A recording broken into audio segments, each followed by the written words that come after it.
మళ్ళీ వాళ్ళకి ఇల్లు అక్కర్లేదా? అందుకే ఇవాళ ఇల్లు లేని పేదవాడికి పెళ్ళైన ప్రతి పిల్లవాడికి ఇందిరమ్మ ఇల్లు ఇవ్వాలని 4.5 లక్షల ఇండ్లు 22,500 కోట్లతోటి ఇవాళ భద్రాచలంలో మీ పేదోళ్ళని ఆదుకోవడానికి, మీ పేదల ఆత్మగౌరవంతో బ్రతకడానికి మీ ఇల్లు మీకుండాలి.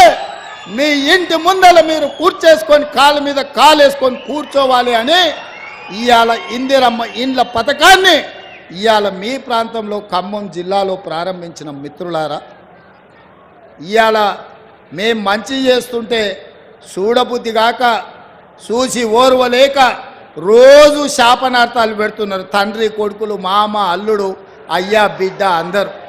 నేను అడగదలుచుకున్న మిత్రులారా, ఉట్టి మీద ఉన్న పాల కోసం కింద ఉన్న పిల్లి శాపనార్థాలు పెడితే ఉట్టి తెగుతుందా?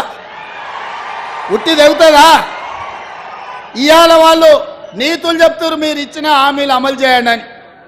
మరి మీరు ఇచ్చిన హామీలు 10 ఏళ్ళు అయింది. సిగ్గులేనోడా కేటీఆర్ ఏనాడన్నా ఆలోచన చేసినవా? నీ అయ్యాన్ని అడిగినవా ఎప్పుడైనా ఇంటికి వెళ్ళి? ఇవాళ 90 రోజుల్లోనే ఇందిరమ్మ రాజ్యంలో 1,00,000 కోట్లాది ఆడబిడ్డలు బస్సుల్లో ఉచితంగా ప్రయాణం చేస్తున్నారు. పేదలకు రాజీవ్ ఆరోగ్యశ్రీ పథకం అమలు అవుతుంది. పేదలకు ఇవాళ 500 రూపాయలకే ఆడబిడ్డలకు సిలిండర్ అందిస్తున్నాం. పేదలకు ఇవాళ 200 యూనిట్లు ఉచితంగా ఇంటి విద్యుత్ ఇస్తున్నాం. ఇవాళ పేదలకు 5 లక్షల రూపాయలతోటి ఇందిరమ్మ ఇల్లు కట్టుకోనికే కాంగ్రెస్ పార్టీ పనిచేసింది. ఇదే కాదు, 90 రోజుల్లో 30,000 ఉద్యోగాలు నిరుద్యోగ యువకులకు అందించి ఉద్యోగాలు లేక ఉపాధి రాక